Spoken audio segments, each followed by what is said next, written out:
ಆತ್ಮೀಯ ವೀಕ್ಷಕರೇ, Royson creations YouTube ಚಾನಲ್ಗೆ ನಿಮಗೆ ಸ್ವಾಗತ.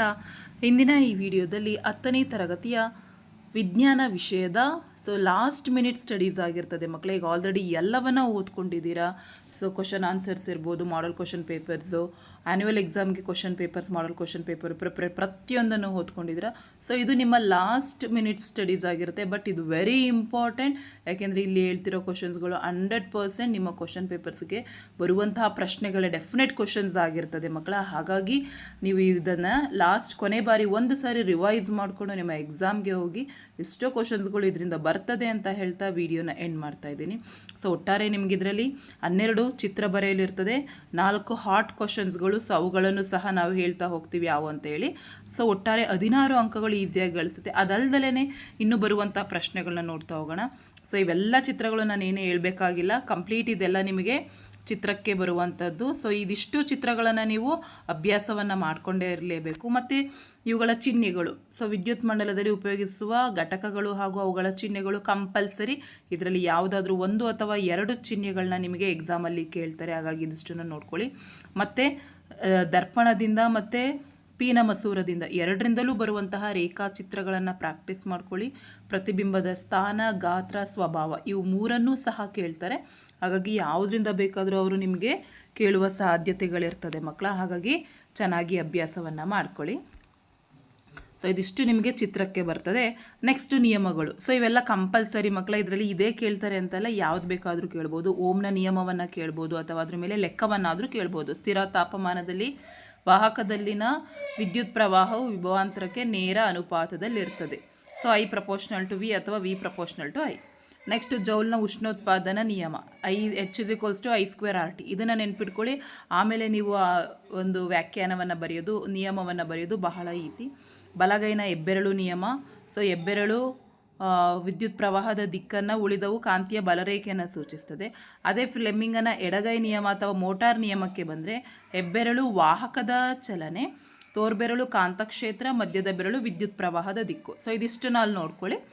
ನೆಕ್ಸ್ಟ್ ಬೆಳಕಿನ ಪ್ರತಿಫಲನದ ನಿಯಮ, ಬೆಳಕಿನ ವಕ್ರೀಭವನದ ನಿಯಮಗಳು. Very important. ಎರಡರಲ್ಲಿ ಯಾವುದಾದ್ರೂ ಒಂದು ನಿಮ್ಮ ಎಕ್ಸಾಮ್ ಪೇಪರಲ್ಲಿ ಇದ್ದೇ ಇರ್ತದೆ. ಹಾಗಾಗಿ ಇದನ್ನು ಕಂಪಲ್ಸರಿ ನೋಡ್ಕೊಳ್ಳೇಬೇಕಾಗ್ತದೆ ಮಕ್ಕಳ. ನೆಕ್ಸ್ಟ್ ಕಾಂತೀಯ ಬಲರೇಖೆಗಳು. ಈ ಕಾಂತೀಯ ಬಲರೇಖೆಯ ಲಕ್ಷಣನಾದರೂ ಕೇಳ್ಬೋದು, ಅಥವಾ ಸಮ್ಟೈಮ್ಸ್ ಕಾಂತೀಯ ಬಲರೇಖೆಗಳು ಒಂದನ್ನೊಂದು ಛೇದಿಸೋದಿಲ್ಲ ಅಂತೆಲ್ಲಾದರೂ ಕೇಳ್ಬೋದು. ಹಾಗಾಗಿ ನೀವು ಈ ಕಾಂತೀಯ ಬಲರೇಖೆಗಳು ಇದ್ರ ಬಗ್ಗೆ ಕಾನ್ಸೆಪ್ಟನ್ನು ಕಲ್ತ್ಕೊಳ್ಳಿ ಮಕ್ಕಳ. ಅವು ಉತ್ತರ ಧ್ರುವದಲ್ಲಿ ಉತ್ಸರಿಸಿ ದಕ್ಷಿಣದಲ್ಲಿ ವಿಲೀನಗೊಳ್ಳುತ್ತವೆ, ಪರಸ್ಪರ ಛೇದಿಸೋದಿಲ್ಲ, ಒಂದಕ್ಕೊಂದು ಸಮಾಂತರವಾಗಿರ್ತದೆ. ಒಂದು ಕಾಂತ ಧ್ರುವದಲ್ಲಿ ಸಾಂದ್ರತೆ ದಟ್ಟವಾಗಿರ್ತದೆ. ಇದೆಲ್ಲ ಕಾಂತೀಯ ಬಲರೇಖೆಯ ಲಕ್ಷಣಗಳಾಗಿರ್ತದೆ. ನೆಕ್ಸ್ಟ್ ದಿಕ್ಸೂಚಿಯನ್ನು ಬಳಸಿಕೊಂಡು ಒಂದು ದಂಡಕಾಂತದ ಸುತ್ತಲೂ ಕಾಂತೀಯ ಬಲರೇಖೆಯನ್ನು ಪಡೆಯುವಂತಹ ಚಟುವಟಿಕೆ. ಇದನ್ನು ತುಂಬ ಬಾರಿ ನಿಮ್ಮ ಎಕ್ಸಾಮಲ್ಲಿ ಕೇಳ್ತಾರೆ ಮಕ್ಕಳ. ಹಾಗಾಗಿ ಈ ಒಂದು ಚಟುವಟಿಕೆಯನ್ನು ಪ್ರಾಕ್ಟೀಸ್ ಮಾಡ್ಕೊಳ್ಳಿ. ನೆಕ್ಸ್ಟ್ ವಿದ್ಯುತ್ ಪ್ರವಾಹವಿರುವ ನೇರ ವಾಹಕದ ಸುತ್ತ ಕಾಂತೀಯ ಬಲರೇಖೆಗಳು ಯಾವ ರೀತಿ ಆಗಿರ್ತವೆ ಕೇಳ್ತಾರೆ. ಏಕಕೇಂದ್ರೀಯ ವೃತ್ತಗಳಲ್ಲಿ ಇರ್ತದೆ. ಮತ್ತು ವಿದ್ಯುತ್ ಪ್ರವಾಹವಿರುವ ಸುರುಳಿಯ ಸುತ್ತ ಕಾಂತೀಯ ಬಲರೇಖೆಗಳು ದೀರ್ಘ ವೃತ್ತಾಕಾರದ ಕಮಾನುಗಳ ರೂಪದಲ್ಲಿರ್ತದೆ. ನೆಕ್ಸ್ಟ್ ಸೊಲೆನಾಯ್ಡ್ ಎಂದರೇನು, ಋಸ್ವಮಂಡಲ ಎಂದರೇನು, ಓವರ್ಲೋಡ್ ಎಂದರೇನು. Very important. ಋಸ್ವಮಂಡಲ ಅಂದರೆ ವಿದ್ಯುತ್ ಪ್ರವಾಹವು ತಟ್ಟನೆ ಹೆಚ್ಚಾಗುವುದನ್ನು ಋಸ್ವಮಂಡಲ, ಶಾರ್ಟ್ ಸರ್ಕ್ಯೂಟ್ ಅಂತೀವಿ. ಓವರ್ಲೋಡ್ ಅಂತ ಹೇಳಿದರೆ ಸಜೀವ ಮತ್ತು ತಟಸ್ಥ ತಂತಿ ನೇರ ಬಂದಾಗ ಓವರ್ಲೋಡ್ ಉಂಟಾಗ್ತದೆ. ನೆಕ್ಸ್ಟ್ ಇದರಲ್ಲಿ ನಿಮಗೆ ತುಂಬ ಬಾರಿ ಕೇಳುವಂಥ ಪ್ರಶ್ನೆ ಯಾವುದಪ್ಪ ಅಂತ ಹೇಳಿದರೆ, ಋಸ್ವಮಂಡಲ ಅಥವಾ ಓವರ್ಲೋಡ್ ಉಂಟಾಗಲು ಕಾರಣವೇನು ಕೇಳ್ತಾರೆ, ಅಥವಾ ಅವುಗಳನ್ನು ತಡೆಗಟ್ಟಲು, ನಿಯಂತ್ರಿಸಲು ಏನು ಮಾಡಬೇಕು. ಒಂದನ್ನು ಅರ್ಥ ಮಾಡ್ಕೊಂಡ್ರೆ ಇನ್ನೊಂದನ್ನು ನೀವು ಬರೆಯೋಕ್ಕೆ ಈಸಿ ಆಗ್ತದೆ. ಅದನ್ನು ನೋಡ್ಕೊಳ್ಳಿ. ಏನಪ್ಪ, ಅಧಿಕ ಸಾಧನಗಳನ್ನು ಒಂದೇ ಸಾಕೆಟ್ಟಿಗೆ ಬಳಸಿದಾಗ, ದೋಷಪೂರಿತ ಸಾಧನಗಳ ಬಳಕೆ, ಅಧಿಕವಾಗಿ ವಿದ್ಯುತ್ ಹರಿದಾಗ, ಸಜೀವ ಮತ್ತು ತಟಸ್ಥ ತಂತಿ ನೇರ ಸಂಪರ್ಕಕ್ಕೆ ಬಂದಾಗ ಋಸ್ವಮಂಡಲ ಓವರ್ಲೋಡ್ ಉಂಟಾಗ್ತದೆ. ಅದನ್ನು ತಡೆಗಟ್ಟಲು ಏನು ಮಾಡಬೇಕು? ಒಂದೇ ಸಾಕೆಟಿಗೆ ಹಲವಾರು ಉಪಕರಣಗಳನ್ನು ಜೋಡಿಸಬಾರ್ದು. ಸಜೀವ ಮತ್ತು ತಟಸ್ಥ ತಂತಿ ಸಂಪರ್ಕಕ್ಕೆ ಬರದಾಗೆ ನೋಡ್ಕೊಳ್ಬೇಕು. ಇವೆಲ್ಲವನ್ನು ನೀವು ಬರಿಬೋದು. ನೆಕ್ಸ್ಟ್ ಫ್ಯೂಸ್ನ ಕಾರ್ಯಗಳೇನು, ವೆರಿ ಇಂಪಾರ್ಟೆಂಟ್. ನೆಕ್ಸ್ಟ್ ಉಷ್ಣೋತ್ಪತ್ತನ ಘಟಕಗಳಲ್ಲಿ ಮಿಶ್ರಲೋಹಗಳ ಪ್ರಾಮುಖ್ಯತೆ. ಯಾಕೆ ಅದನ್ನು ಬಳಸ್ತಾರೆ ಅಂತ ಹೇಳಿದ್ರೆ, ಮಿಶ್ರಲೋಹಗಳು ಹೆಚ್ಚಿನ ರೋಧಶೀಲತೆ ಮತ್ತು ಕರಗುವ ಬಿಂದನ್ನು ಹೊಂದಿರ್ತದೆ. ನೆಕ್ಸ್ಟ್ ರೋಧಕಗಳ ಸರಣಿ ಜೋಡಣೆಗಿಂತ ಸಮಾಂತರ ಜೋಡಣೆ ಹೆಚ್ಚು ಪ್ರಾಯೋಗಿಕವಾಗಿದ್ದು ಉತ್ತಮ ಏಕೆ? ಸೊ ಈ ಕ್ವಶನ್ಸನ್ನು ನೋಡ್ಕೊಳ್ಳಿ. ನೆಕ್ಸ್ಟ್ ವಾಹಕದ ರೋಧ ಅವಲಂಬಿಸಿರುವ ಅಂಶಗಳು ಯಾವ್ಯಾವು? ಸೊ ವಾಹಕದ ಉದ್ದ, ಅಡ್ಡ ಕೊಯ್ದು, ವಾಹಕದ ಪ್ರಾಕೃತಿಕ ಗುಣ ವೆರಿ ಇಂಪಾರ್ಟೆಂಟ್ ನೋಡ್ಕೊಳ್ಳಿ. ನೆಕ್ಸ್ಟ್ ಭೂ ಸಂಪರ್ಕ ತಂತಿಯ ಎಂದರೇನು, ಅದರ ಕಾರ್ಯಗಳು ಅಥವಾ ಅದರ ಉಪಯೋಗವೇನು ಅಂತ ಹೇಳಿ ಕೇಳ್ತಾರೆ. ಸೊ ಇದಿಷ್ಟು. ನೆಕ್ಸ್ಟ್ ನಿಮಗೆ ಇಲ್ಲಿರುವಂತಹ ಈ ಪ್ರತಿಯೊಂದು ಸೂತ್ರಗಳನ್ನು ಕಲ್ತ್ಕೊಳ್ಳಿ, ಏಕೆಂದರೆ ಲೆಕ್ಕವನ್ನು ಬಿಡಿಸ್ಲಿಕ್ಕಾದರೂ ಕೇಳ್ಬೋದು ಅಥವಾ MCQನಲ್ಲಿ ಒನ್ ವರ್ಡ್ ಆನ್ಸರ್ಸಲ್ಲಿ ಕೇಳ್ಬೋದು. ಏಕಮಾನಗಳನ್ನ ನೋಡ್ಕೊಳ್ಳಿ, ಪರಿಕಲ್ಪನೆಗಳನ್ನ ನೋಡ್ಕೊಳ್ಳಿ. ನೆಕ್ಸ್ಟ್ ಸೂತ್ರ. ಸೊ ಇದಿಷ್ಟು ನೋಡ್ಕೊಳ್ಳಿ. ದರ್ಪಣಕ್ಕೆ ಮತ್ತು ಮಸೂರದ ಸೂತ್ರಗಳನ್ನು ಸಹ ನೋಡ್ಕೊಳ್ಳಿ. ಅರ್ಥ ಆಗ್ತಿದೆಯಲ್ಲ. ನೆಕ್ಸ್ಟ್ ಮಸೂರದ ಸಾಮರ್ಥ್ಯ. ಸೊ ಮಸೂರದ ಸಾಮರ್ಥ್ಯ ಅಂದರೆ ಅದರ ಸಂಗಮ ದೂರಕ್ಕೆ ವಿಲೋಮಾನುಪಾತದಲ್ಲಿರ್ತದೆ. P = 1/f. ಆ್ಯಂಡ್ ಮತ್ತು ಇದರಲ್ಲಿ ಒಂದು ಪ್ರಶ್ನೆ ಕೇಳ್ತಾರೆ ಮಕ್ಕಳ. ಸೊ +2 ಅಂತ ಇದ್ದರೆ ಯಾವ ಮಸೂರವಾಗಿರ್ತದೆ, ಮೈನಸ್ ಇದ್ದರೆ ಯಾವ ಮಸೂರವಾಗಿರ್ತದೆ ಕೇಳ್ತಾರೆ. ಸೊ ಒಂದು ಅರ್ಥ ಮಾಡ್ಕೊಳ್ಳಿ ಮಕ್ಕಳ, ನಮಗೇನಾದರೂ +2 ಡಯಾಪ್ಟರ ಸಾಮರ್ಥ್ಯದ ಲೆನ್ಸನ್ನು ಕೊಟ್ಟಿದ್ದಾರೆ ಅಂತ ಹೇಳಿದ್ರೆ ಅದು ಪಿನ ಮಸೂರ. ಪ್ಲಸ್ ಇದ್ದರೆ ಯಾವಾಗಲೂ ಪಿನ, ಮೈನಸ್ ಇದ್ದರೆ ಯಾವಾಗಲೂ ನಿಮ್ನ ಮಸೂರ. ಅದೊಂದಷ್ಟು ಕಾನ್ಸೆಪ್ಟ್ ಇಟ್ಕೊಳ್ಳಿ. ಸೊ ಪ್ಲಸ್ ಅಂತ ಹೇಳಿದರೆ ದೂರದೃಷ್ಟಿ ನಿವಾರಣೆಗೆ, ಮೈನಸ್ ಅಂದರೆ ಸಮೀಪ ದೃಷ್ಟಿ ನಿವಾರಣೆಗೆ. ಸೊ ಅದು ಕಾನ್ಸೆಪ್ಟ್ ಮೇಲೇ ನಿಮ್ಗೆ ಇದು ಅರ್ಥ ಮಾಡ್ಕೋಬೇಕು. ನೆಕ್ಸ್ಟ್ ಕಣ್ಣಿನ ಹೊಂದಾಣಿಕೆ ಎಂದರೇನು? ಸೊ ಮತ್ತು ಕಣ್ಣಿನ ಕನಿಷ್ಠ ಬಿಂದು 25 ಸೆಂಟಿಮೀಟರ್, ದೂರ ಬಿಂದು ಅನಂತದವರೆಗೆ ಇರ್ತದೆ. ಕಣ್ಣಿನ ಹೊಂದಾಣಿಕೆ ಎಂದರೇನು? ಆ್ಯಂಡ್ ನೆಕ್ಸ್ಟ್ ಕಣ್ಣಿನ ದೋಷಗಳಿಗೆ ಬಂದರೆ ಸಮೀಪ ದೃಷ್ಟಿ, ದೂರದೃಷ್ಟಿ, ಕಣ್ಣಿನ ಪೊರೆ ಅಥವಾ ಕ್ಯಾಟ್ರಾಕ್ಟ್, ಸೊ ಪ್ರೆಸ್ಬಯೋಫಿಯಾ. ಸೊ ಇವುಗಳನ್ನು ನೀವು ಹೆಚ್ಚಾಗಿ ಕಾನ್ಸಂಟ್ರೇಟ್ ಮಾಡಬೇಕಾಗುತ್ತೆ. ಯಾಕೆ ಅಂತ ಹೇಳಿದರೆ ಯಾವುದಾದ್ರೂ ಒಂದು ನಿಮ್ಮ ಪ್ರಶ್ನೆ ಪತ್ರಿಕೆಯಲ್ಲಿ ಕಂಪಲ್ಸರಿ ಕೊಟ್ಟೇ ಕೊಡ್ತಾರೆ ಮಕ್ಕಳ. ಹಾಗಾಗಿ ಸಮೀಪ ದೃಷ್ಟಿ ಎಂದರೇನು, ಯಾಕೆ ಸಮೀಪ ದೃಷ್ಟಿ ಉಂಟಾಗ್ತದೆ, ಅದನ್ನು ಪರಿಹರಿಸೋದು ಯಾವ ರೀತಿ, ಅದೇ ರೀತಿ ದೂರದೃಷ್ಟಿಯನ್ನು ಸಹ ಪ್ರೆಸ್ಬಯೋ ಅದು ಸಹ ನೋಡ್ಕೊಳ್ಳಿ ಮಕ್ಕಳ, ವೆರಿ ಇಂಪಾರ್ಟೆಂಟ್. ನೆಕ್ಸ್ಟ್ ಆ ಲೆಸನಲ್ಲಿ ನಿಮಗೆ ಬರುವಂತಹ ವೆರಿ ಇಂಪಾರ್ಟೆಂಟ್ ಕ್ವಶನ್ಸ್ ಯಾವುದಪ್ಪ ಅಂದರೆ, ಬಿಳಿಯ ಬೆಳಕಿನಲ್ಲಿ 7 ಬಣ್ಣಗಳಿವೆ ಎಂಬುದನ್ನು ನಿರ್ಧರಿಸಲು ನ್ಯೂಟನ್ ಮಾಡಿದಂತಹ ಪ್ರಯೋಗವನ್ನು ಕೇಳ್ತಾರೆ ಮಕ್ಕಳ. ನಿಮ್ಮ ಮಾಡೆಲ್ ಕ್ವಶನ್ ಪೇಪರ್ಸಲ್ಲೂ ಕೇಳಿದ್ದಾರೆ, ಇನ್ಕ್ಲೂಡಿಂಗ್ ಲಾಸ್ಟ್ ಇಯರ್ ಕ್ವಶನ್ ಪೇಪರಲ್ಲೂ ಸಹ ಈ ಪ್ರಶ್ನೆಯನ್ನು ಕೇಳಿದರು ಮಕ್ಕಳ. ಹಾಗಾಗಿ ಇದನ್ನು ನೋಡ್ಕೊಳ್ಳಿ ಯಾವ ರೀತಿ ಅಂತ ಹೇಳಿ. ನೆಕ್ಸ್ಟ್ ಸೂರ್ಯೋದಯ ಮತ್ತು ಸೂರ್ಯಾಸ್ತ ಕಾಲದಲ್ಲಿ ಸೂರ್ಯ ಕೆಂಪಾಗಿ ಮತ್ತು ಮಧ್ಯಾಹ್ನದ ವೇಳೆ ಆಕಾಶ ನೀಲಿಯಾಗಿರಲು ಕಾರಣವೇನು?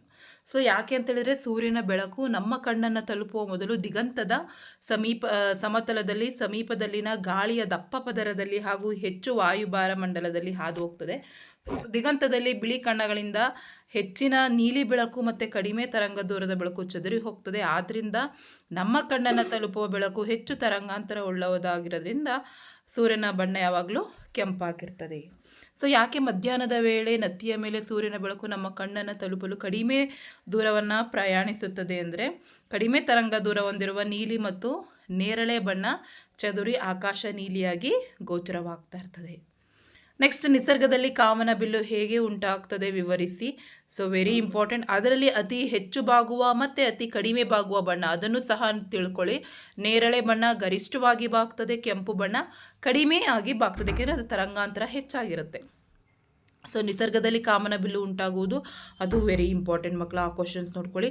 ಸೊ ಆಲ್ರೆಡಿ ಎಲ್ಲ ಇದರಲ್ಲೂ ನಾನು ಪಾಸಿಂಗ್ ಪ್ಯಾಕೇಜ್ ಮತ್ತು ನಿಮ್ಮ ಇದರಿಂದ ಲೆಸನ್ ವೈಸ್ ನಾನು ಮಾಡಿರೋದ್ರಲ್ಲೂ ಸಹ ನಾನು ತಿಳಿಸ್ಕೊಟ್ಟಿರೋದ್ರಿಂದ ಡೈರೆಕ್ಟಾಗಿ ಕ್ವಶನ್ಸ್ ಅನ್ನೋದು ಹೇಳ್ತಾ ಇದ್ದೀನಿ.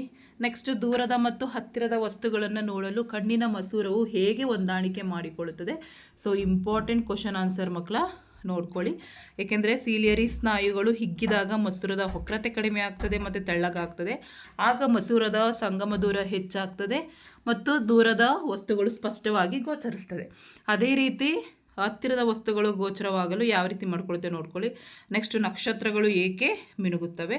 ಮೋಸ್ಟ್ ಇಂಪಾರ್ಟೆಂಟ್ ಕ್ವಶನ್ ಆನ್ಸರ್ಸ್ ಮಕ್ಕಳ. ನಿಮ್ಮ ಪ್ರಿಪ್ರೇಟ್ರಿಯಲ್ಲೂ ಸಹ ಕೇಳಿದ್ದಾರೆ, ಅದೇ ರೀತಿ ನಿಮ್ಮ ಮಾಡೆಲ್ ಕ್ವಶನ್ ಪೇಪರ್ಸಲ್ಲೂ ಸಹ ಕೇಳಿದ್ದಾರೆ. ನೋಡ್ಕೊಳ್ಳಿ ಈ ಕ್ವಶನ್ ಆನ್ಸರ್ಸನ್ನು.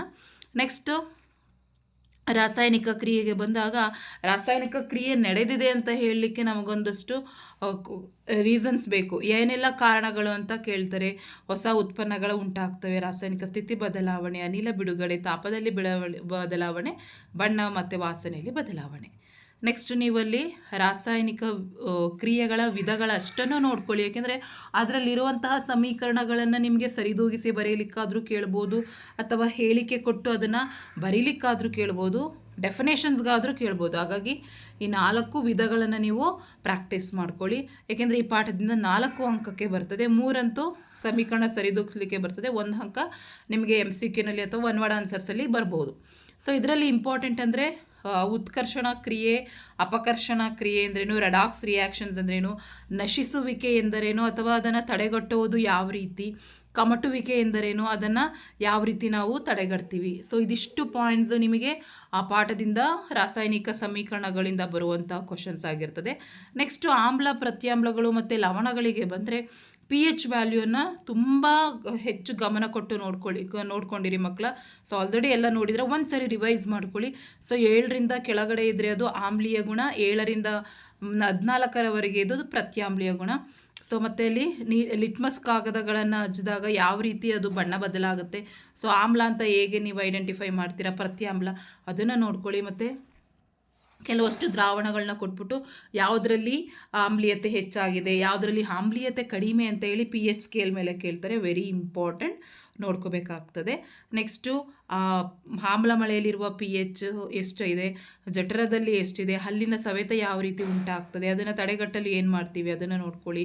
ನೆಕ್ಸ್ಟು ತಟಸ್ಥೀಕರಣ ಕ್ರಿಯೆ ಎಂದರೇನು, ಉಭಯಧರ್ಮಿ ಅಥವಾ ಆಂಫೋಟರಿಕ್ ಆಕ್ಸೈಡ್ಸ್ ಕೇಳ್ತಾರೆ, ಎಕ್ಸಾಂಪಲ್ನಾದರೂ ಕೇಳ್ಬೋದು, ಅಥವಾ ಉಭಯಧರ್ಮಿ ಆಕ್ಸೈಡ್ಸ್ ಅಂದ್ರೇನು, ಸೊ ಅದನ್ನು ನೋಡ್ಕೊಳ್ಳಿ.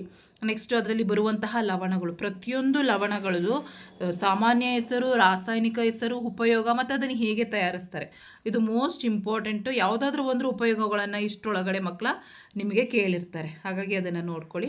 ನೆಕ್ಸ್ಟ್ ಎಥನೋಯಿಕ್ ಆಮ್ಲ, ಇದು ಎಸ್ಟರ್ ಅಂದರೆ ಏನು, ಮತ್ತು ನೆಕ್ಸ್ಟು ಸೋಡಿಯಂ ಕ್ಲೋರೈಡ್ ಬ್ರೈನ್ ದ್ರಾವಣಕ್ಕೆ ವಿದ್ಯುತ್ ಹಾಯಿಸಿದಾಗ ಕಾಸ್ಟಿಕ್ ಸೋಡಾ ದೊರೆಯುತ್ತದೆ. ಇದನ್ನೇ ನಾವು ಕ್ಲೋರೋ ಆಲ್ಕಲಿ ಪ್ರಕ್ರಿಯೆ ಅಂತ ಹೇಳಿ ಕರೆಯುವಂಥದ್ದು. ನೆಕ್ಸ್ಟ್ ಎಥನಾಲನ್ನು ಎಥನೋಯಿಕ್ ಆಮ್ಲವಾಗಿ ಹೇಗೆ ನಾವು ಪರಿವರ್ತಿಸ್ತೀವಿ. ಸೊ ನೆಕ್ಸ್ಟ್ ಹೈಡ್ರೋಜನೀಕರಣ ಎಂದರೇನು, ಇದರ ವಾಣಿಜ್ಯ ಪ್ರಯೋಗವೇನು, ಸಾಬೂನು ಎಂದರೇನು, ಅದು ಸ್ವಚ್ಛಗೊಳಿಸುವ ಪ್ರಕ್ರಿಯೆಯನ್ನು ವಿವರಿಸಿ. ಸೊ ಈ ಕ್ವಶನ್ಸು ಸಹ ಕೇಳ್ತಾರೆ ಮಕ್ಕಳು. ಸಾಬೂನು ಹೇಗೆ ಕೊಳೆಯನ್ನು ನಿರ್ಮೂಲಗೊಳಿಸ್ತದೆ, ಆ ಕ್ವಶನ್ಸ್ ನೋಡ್ಕೊಳ್ಳಿ, ವೆರಿ ಇಂಪಾರ್ಟೆಂಟ್. ನೆಕ್ಸ್ಟ್ ನಿಮಗೆ ಒಂದು ಲೋಹಗಳಲ್ಲಿ ಬಂದಾಗ ಕ್ರಿಯಾಶಾಲಿ ಯಾವುದು, ಮಧ್ಯಮ ಕ್ರಿಯಾಶಾಲಿ, ಅತ್ಯಂತ ಕ್ರಿಯಾಶಾಲಿ. ಯಾಕೆಂದರೆ ನೀವೊಂದು ಸಮೀಕರಣವನ್ನು ಬರಿಬೇಕಾದ್ರೆ ಇದು ನಿಮಗೆ ಗೊತ್ತಿರಬೇಕು ಮಕ್ಕಳ. ಏಕೆಂದರೆ ಸ್ಥಾನ ಪಲ್ಲಟ, ದ್ವಿಸ್ಥಾನ ಪಲ್ಲಟ ಯಾವುದು ಹೆಚ್ಚು ಕ್ರಿಯಾಶೀಲವಾಗಿರ್ತದೆ, ಅದು ಕಡಿಮೆ ಕ್ರಿಯಾಶೀಲವಾಗಿರುವಂಥ ವಸ್ತುವನ್ನು ಸ್ಥಾನಪಲ್ಲಟಗೊಳಿಸ್ತದೆ.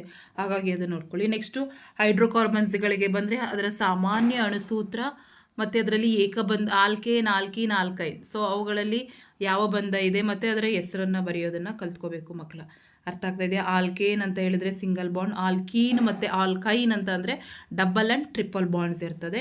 ಅದರ ರಚನಾ ಸೂತ್ರಗಳನ್ನ ಕಲ್ತ್ಕೊಳ್ಳಿ ಮಕ್ಕಳ, ಪ್ರತಿಯೊಂದು ಸಹ ಇಂಪಾರ್ಟೆಂಟ್ ಆಗಿರುತ್ತೆ. ಸೊ ಲಾಸ್ಟ್ ಆಲ್ರೆಡಿ ಕಲ್ತಿರೋದನ್ನ ಒಂದು ಬಾರಿ ಎಲ್ಲ ಇದನ್ನು ಕಲ್ತ್ಕೊಳ್ಳಿ. ಕ್ರಿಯಾ ಗುಂಪುಗಳು ಯಾವಿದಾವೆ ಕಲ್ತ್ಕೊಳ್ಳಿ. ಎಲೆಕ್ಟ್ರಾನ್ ಚುಕ್ಕಿ ರಚನೆ ಕೇಳ್ತಾರೆ, nitrogen, methane, ethane and ethane ಇಷ್ಟಕ್ಕೇ ಹೆಚ್ಚಾಗಿ ಕೇಳೋವಂಥದ್ದು. ನೆಕ್ಸ್ಟು ಇದಕ್ಕೆ ಬಂದರೆ ನಿಮಗೆ ಲೋಹಗಳಿಗೆ ಬಂದರೆ ಸೋಡಿಯಂ ಕ್ಲೋರೈಡ್ ಅಯಾನಿಕ ಬಂಧ, ಮೆಗ್ನೀಷಿಯಂ ಕ್ಲೋರೈಡ್ನ ಅಯಾನಿಕ ಬಂಧವನ್ನು ಹೆಚ್ಚು ಬಾರಿ ಕೇಳ್ತಾರೆ. ಸೊ ಹಾಗಾಗಿ ಇವೆರಡನ್ನು ನೀವು ನೋಡ್ಕೊಳ್ಳಿ, ಯಾಕೆಂದರೆ ನಿಮ್ಮ ಪ್ರಿಪ್ರೇಟ್ರಿ ಎಕ್ಸಾಮಲ್ಲೂ ಸಹ ಇವನ್ನ ಕೇಳಿದ್ದಾರೆ. ಹಾಗಾಗಿ ಎರಡೂ ಸಹ ವೆರಿ ಇಂಪಾರ್ಟೆಂಟ್ ಆಗ್ತದೆ, ನೋಡ್ಕೊಳ್ಳಿ. ನೆಕ್ಸ್ಟ್ ನಿಮಗೆ ಈ ಪಾಠದಲ್ಲಿ ಲೋಹಗಳು ಮತ್ತು ಅಲೋಹಗಳು ಬಂದರೆ ಕಾಯಿಸುವಿಕೆ ಅಂದ್ರೇನು, ಉರಿಯುವಿಕೆ, ಅನುರೂಪ ಶ್ರೇಣಿಗಳನ್ನು ನೋಡ್ಕೊಳ್ಳಿ ಮಕ್ಕಳು. ಅದ್ರ ಮೇಲೆ ಪ್ರತಿ ಮಾಡೆಲ್ ಕ್ವಶನ್ ಪೇಪರಲ್ಲೂ ಕೇಳ್ತಾ ಇದ್ದಾರೆ. ಹಾಗಾಗಿ ಇದು ಡೆಫಿನೆಟ್ ಕ್ವಶನ್ ಆಗಿರುತ್ತೆ. ಅನುರೂಪ ಶ್ರೇಣಿ ಎಂದರೇನು ಮತ್ತು ಅನುರೂಪ ಶ್ರೇಣಿಗಳನ್ನ ಮೊದಲನೇ ಒಂದು ಸದಸ್ಯನ ಕೊಟ್ಬಿಟ್ಟು ಮುಂದಿನ ಶ್ರೇಣಿಯನ್ನು ಬರೀಲಿಕ್ಕೆ ಕೊಡ್ತಾರೆ. ಹಾಗಾಗಿ ಪ್ರತಿ ಒಂದು ಕಾರ್ಬನ್ ಸಂಯುಕ್ತಗಳಲ್ಲೂ CH2 ಅಷ್ಟು ಅಣುಗಳು ಹೆಚ್ಚಾಗಿರ್ಬೇಕು. ಒಂದು ಕಾರ್ಬನ್ ಆಟಮ್, 2 ಹೈಡ್ರೋಜನ್ ಆಟಮ್ ಹೆಚ್ಚಾಗಿದ್ದರೆ ಅದು ಅನುರೂಪ ಶ್ರೇಣಿಗೆ ಬರ್ತದೆ. ನೆಕ್ಸ್ಟ್ ಕೆಟನೀಕರಣ ಎಂದರೇನು, ಸಮಾಂಗತೆ. ಸೊ ರಚನಾ ಸಮಾಂಗತೆಯನ್ನು ಕೇಳ್ತಾರೆ. ಒಂದೇ ಅಣುಸೂತ್ರ ಹೊಂದಿದ್ದು ವಿಭಿನ್ನ ರೀತಿಯ ರಚನೆಯನ್ನು ಹೊಂದಿರುವಂತಹ ಸಂಯುಕ್ತಗಳಿಗೆ ನಾವು ರಚನಾ ಸಮಾಂಗಿಗಳು ಅಂತೀವಿ. ಉದಾಹರಣೆಗೆ ಬ್ಯೂಟೇನ್ ಮತ್ತು ಐಸೋಬ್ಯೂಟೇನ್ ಎಕ್ಸಾಂಪಲ್ನ ತೆಗೆದುಕೊಳ್ಳಿ. ನೆಕ್ಸ್ಟ್ ನೀವು ಇದಕ್ಕೆ ಜೀವಶಾಸ್ತ್ರಕ್ಕೆ ಬಂದರೆ ಆಮ್ಲಜನಕ ಸಹಿತ ಉಸಿರಾಟ, ಆಮ್ಲಜನಕ ರಹಿತ ಉಸಿರಾಟ. ಸೊ ಅದಷ್ಟು ಇಂಪಾರ್ಟೆಂಟ್. ಮತ್ತು ಅಲ್ಲಿ ವಿವಿಧ ಪ್ರಕ್ರಿಯೆ ಮೂಲಕ ಗ್ಲೂಕೋಸ್ ವಿಭಜನೆ ಹೊಂದುತ್ತಲ್ಲ, ಸೊ ವಿಭಜನೆ ಚಿತ್ರವನ್ನು ಕೇಳೋದಿಲ್ಲ ಮಕ್ಕಳ, ಅದ್ರ ಮೇಲೆ ಕೇಳ್ತಾರೆ. ಈಗ ಆಕ್ಸಿಜನ್ ಕೊರತೆ ಇದ್ದಾಗ ಸ್ನಾಯು ಜೀವಕೋಶಗಳಲ್ಲಿ ಏನುಂಟಾಗ್ತದೆ, ಮೈಟೋಕಾಂಡ್ರಿಯದಲ್ಲಿ ಏನಾಗ್ತದೆ, ಈಸ್ಟ್ಗಳಲ್ಲಿ. ಸೊ ಹಾಗಾಗಿ ಆ ಒಂದು ಪ್ರಾಡಕ್ಟ್ಸ್ ನಿಮಗೆ ಇದು ಗೊತ್ತಿರಬೇಕು, ಇದನ್ನು ನೋಡ್ಕೊಳ್ಳಿ. ನೆಕ್ಸ್ಟ್ ಆಮ್ಲಜನಕ ಸಹಿತ ಮತ್ತು ಆಮ್ಲಜನಕ ರಹಿತ ಉಸಿರಾಟದ ವ್ಯತ್ಯಾಸಗಳು ಈಸಿಯಾಗಿರುತ್ತೆ, ನೋಡ್ಕೊಳ್ಳಿ ಮಕ್ಕಳ. ನೆಕ್ಸ್ಟ್ ಮಿದುಳಿನ ಭಾಗಗಳು ಮುಮ್ಮೆದುಳು, ಹಿಮ್ಮೆದುಳು. ಸೊ ನಿಮಗೆ ಸಮ್ಟೈಮ್ಸ್ ಮೆದುಳಿನ ಚಿತ್ರವನ್ನು ಕೊಟ್ಟಿಲ್ಲ ಅಂದರೆ ಅದರ ಕಾರ್ಯಗಳನ್ನು ಕೇಳ್ತಾರೆ ಮಕ್ಕಳ. ಈಗ ಮಹಾಮಸ್ತಿಷ್ಕ, ಡೈನೆನ್ಸೆಫಲಾನು, ಹೈಪೋಥಲಾಮಸ್, ಫಾನ್ಸು, ಅನುಮಸ್ತಿಷ್ಕ, ಮಣಿಸಿರ. ಸೊ ಇದಿಷ್ಟು ಕಾರ್ಯಗಳನ್ನು ನೀವು ನೋಡ್ಕೊಳ್ಳಿ. ನೆಕ್ಸ್ಟು ಸಸ್ಯ ಹಾರ್ಮೋನಿಗೆ ಬಂದರೆ ವೆರಿ ಇಂಪಾರ್ಟೆಂಟ್, ಯಾವುದಾದ್ರೂ ಒಂದು ಹಾರ್ಮೋನನ್ನು ಕೇಳಿರ್ತಾರೆ. ಆಕ್ಸಿನ್, ಜಿಬರ್ಲಿನ್, ಸೈಟೋಕಿನ್ಸ್ ಆ್ಯಂಡ್ ಆಬ್ಸಿಕ್ ಆಮ್ಲ. ಆಬ್ಸಿಕ್ ಆಮ್ಲ ಅಂದರೆ ಬೆಳವಣಿಗೆಯನ್ನು ಪ್ರತಿಬಂಧಿಸುವಂಥದ್ದು. ಸೊ ಅಂದರೆ ಕಾಯಿಯನ್ನು ಹಣ್ಣಾಗಿಸುವಂಥದ್ದು, ಎಲೆಯನ್ನು ಮುದ್ರಿಸುವಂಥದ್ದು. ಆಕ್ಸಿನ್, ಜಿಬರ್ಲಿನ್, ಸೈಟೋಕಿನ್ಸ್ ಅವುಗಳ ಕಾರ್ಯಗಳನ್ನು ನೋಡ್ಕೊಳ್ಳಿ. ನೆಕ್ಸ್ಟ್ ದ್ಯುತಿ ಅನುವರ್ತನೆ, ಗುರುತ್ವಾನುವರ್ತನೆ ಅವುಗಳನ್ನು ನೀವು ಅವುಗಳನ್ನು ಚೆನ್ನಾಗಿ ನೋಡ್ಕೊಳ್ಳಿ. ನೆಕ್ಸ್ಟ್ ಜೀರ್ಣಕ್ರಿಯೆಗಳಲ್ಲಿ ಪಾಲ್ಗೊಳ್ಳುವಂತಹ ಕಿಣ್ವಗಳ ಕಾರ್ಯಗಳು.